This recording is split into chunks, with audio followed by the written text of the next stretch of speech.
In general, it's not easy to identify if something is AI generated, especially with this way. The best thing to do pa rin is you watch the news, you read real articles, news articles, scientific journals, etc. Because from there, you will be able to know, nabasa ko to or nakita ko to sa news, hindi siya totoo.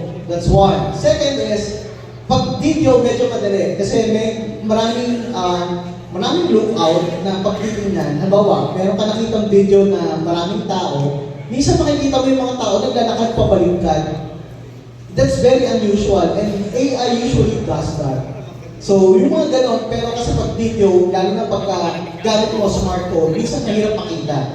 So, kailangan mong tumingin sa bigger picture, you use bigger monitors para makita. Pero sa mga articles, madali malaman kung fake news pagka well-versed ka and aware ka sa mga totoong nangyayari sa lipunan and about science. Ako, I tell people, read science journals, you read articles about science kasi hindi fake news yung mga yun.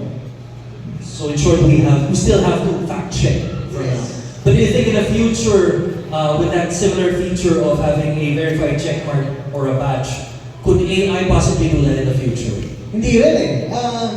Let's say for Meta, for Facebook, even if you have a verified Meta or Facebook badge, may nakikita pa rin ng iba nag-post ng fake news eh. So parang kasi sabihin nila, they will hide the fake news in the form of an opinion. So medyo delikado yun. So sabihin nila, in my opinion, pero pag binasa mo yung opinion nila, they're introducing fake news. No. Okay? So remember that when you apply for a badge sa Meta, you pay the platform. And that's their business model.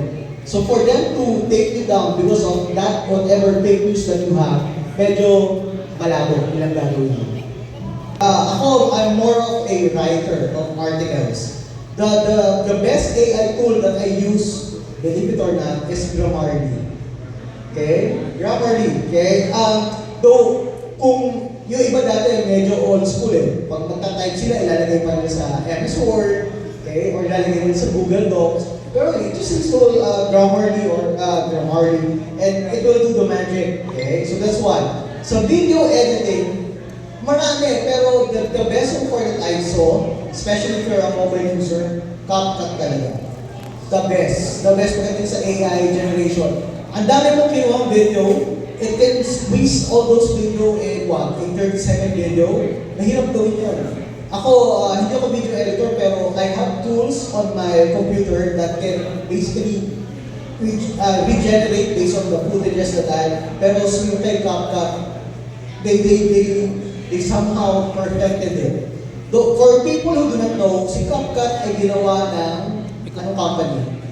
ByteDance. Okay? So they go on TikTok. So they somehow perfected that. Isa pa is, hindi ako bias sa brand, pero mga gumagamit ng Insta360. Yung editor ng Insta360, the best. Okay? So, kahit na gano'ng kalaki yung file mo, kaya niya squeeze yan, except that you need to have a powerful smartphone for you to do that. Okay? So, yung mga gano'n. Pero, if you're going to ask me, you have to evaluate kasi if you really need to use AI. Kung medyo konti-konti na may mga snapshots na kinukuha mo, no. Mas kung kaya mo i-edit by hand, manually, that's still better. So, the best now would be, Nano Banana by Gemini. Pero you still have to check. Kasi minsan ako, ginagamit ko siya sa isang social media platform ko pagka mabilisan lang na gagamit ka ng image ng airport, etc. Pag tinignan mo yung mga text, hindi mo maintindihan eh. Okay? Baka isipin ng followers mo, totoo yun. Minsan may nagko-call out sa comment na AI-generated naman yung image mo eh. So parang yeah. So, kaya sabi ko dapat meron kang note doon that the image was generated by AI. Para at least alam sila. Kasi iba-iba yung levels ng mga followers natin eh. Yung iba, they can understand that you use AI. Some people will think that whatever you post online is true. And baka maniwala sila. Yun ang nakakatakot. So we have to be responsible. Yung mga followers natin, responsibilidad natin sila. So, maniniwala sila sa mga pag-post natin. So, kailangan sabihin din natin sila na, uy, hindi lahat ng nakikita mo sa internet ay totoo. I heard this earlier, one word, upscaling.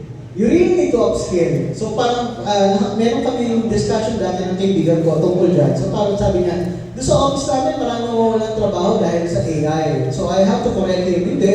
Mawawalan sa trabaho kasi hindi sila nag-upskill to know how to use AI for their jobs. Walang pinagkaiba yan, no?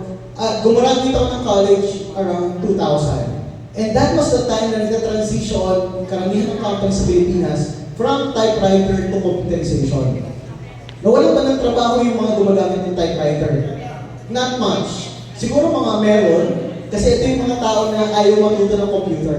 Pero yung mga gumagamit ng typewriter na natutong mag-computer, they still have their jobs. Medyo nag-level up lang sila. Kung dati kasi, ang ginagawa lang nila is isa, dalawang memo na day, medyo dumami na kasi computerized na. Same style, same thing with AI.